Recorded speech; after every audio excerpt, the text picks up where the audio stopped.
What's going on, everybody? Welcome back to Make Stuff Better. Today I'm working on this guy. I've made some changes to it since I did the crawling video and mounting the body to it, so let's go over that. One of the things I've done is I put smaller wheels on it. These are the wheels that it didn't come with, because this truck is completely different than what it came with. These are the wheels in the running video that I have, which I'll link a card to it. This is a 1-inch rim, and the overall tire height I think is 58 millimeters. This is a 0.7-inch rim, and the overall tire height is the smallest I could find. I think that was 43 millimeters high. I wanted the smaller tire because I wanted it to look more authentic and realistic.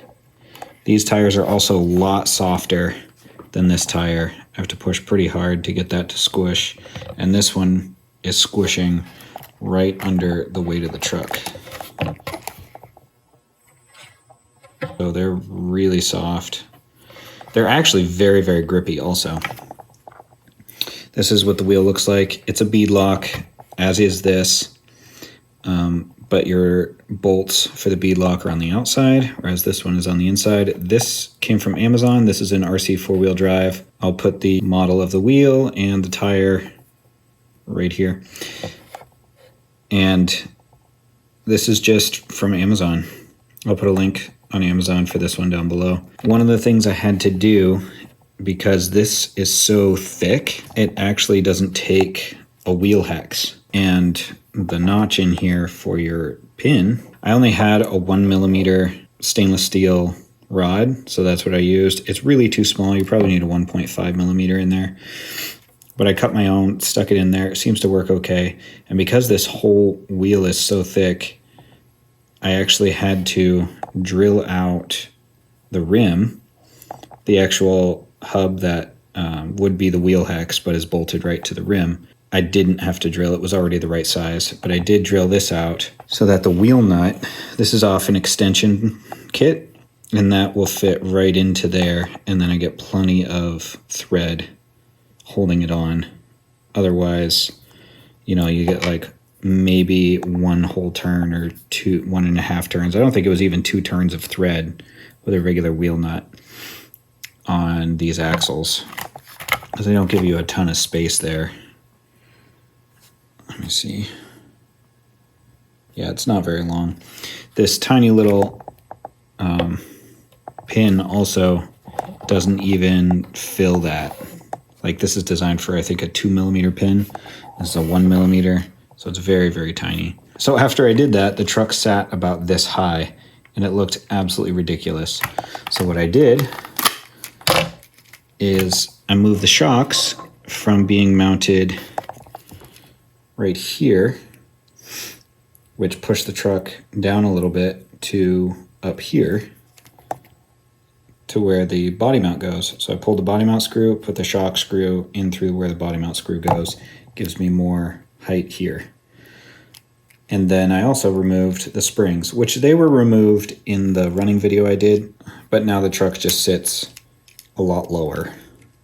So it looks like a regular truck that's just been lifted, instead of a ridiculous RC car that just, you know, they always make the wheels too big, too far out.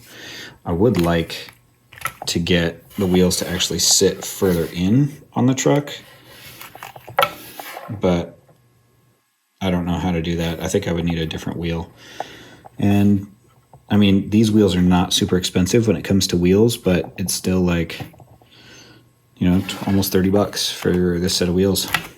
So something else that happened with this truck is I was crawling around on the couch, you know, as you do with little trucks, with the trailer on it that I made, video here, and I had another SCX24 on the trailer, and I'm just like backing up and turning around, driving to the end of the couch, turn around, back up, you know, how you do, and then I noticed the steering got slow. It got really slow. And then it stopped. And I'm like, that's odd. So I reach out, I touch the servo, and I go, oh, I cooked it. And now it doesn't work at all. In fact, let me plug this in for you. and just show you. So drive works, nothing. So what I did was I got this Emax servo from Amazon. It was about 10 bucks, and I've heard good things about the Emax. I mean, it's not like I don't even know what a good name is for a tiny servo, but the ones that come in this, I hear, just don't last very long if you're doing any serious stuff. So I was thinking I can get like 2 more of those for 10 bucks, or I can just get one of these for 10 bucks and probably last, 10 times longer, because I know what it's going to take to cook another one of those. Something that's really cool about this servo is that they give you extra screws. They give you an extra screw for the servo horn mount, and they give you an extra screw to mount the servo into the truck, which is kind of incredible because often you get the exact number of screws and that's it.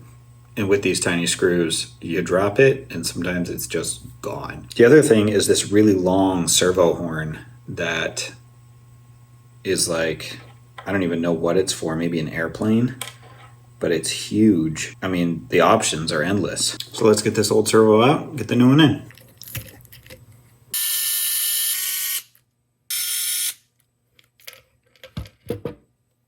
Now we'll just get it plugged in and centered.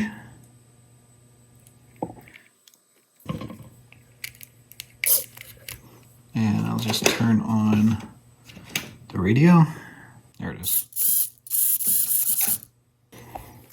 And of course, the axial servo saver doesn't fit. Really don't like using the white ones because I like it to be hidden. We're going to do something about that.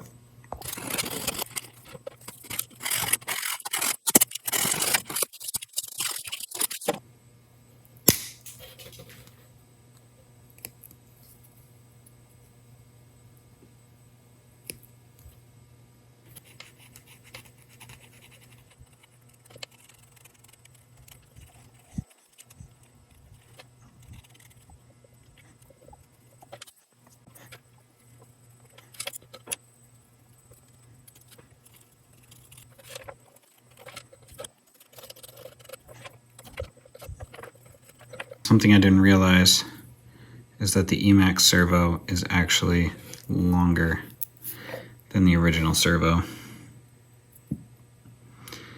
So there's a couple ways I could approach this. I could cut the back out of this so the Emax can slide back further, or I can put some spacers in here because the Emax won't quite get to those flanges there.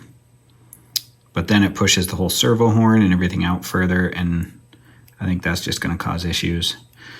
So it looks like I'm cutting this out. Doesn't look like I can cut it out, guys, because this pivot for the upper link is right there.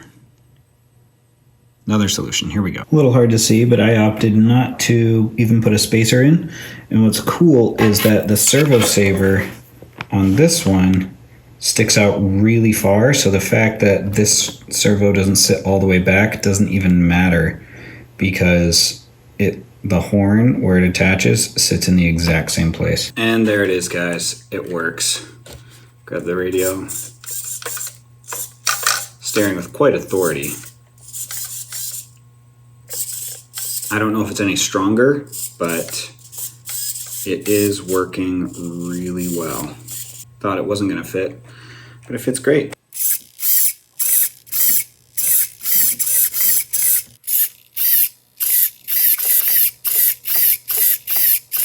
So I'll let you know how this Emax holds up on a truck that's probably going to tow around other vehicles and spend some time on some pretty high traction surfaces.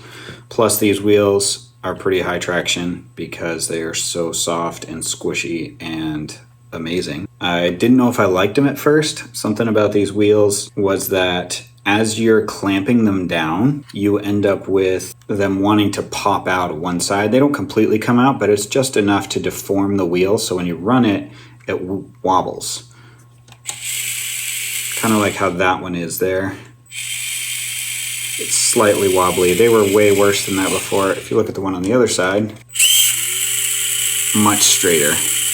And that's really all just because I was able to clamp this one in the beadlock better than this one. I took them all apart really, really carefully, tightened them in a crisscross pattern very, very slowly, took my time, and it made a big difference.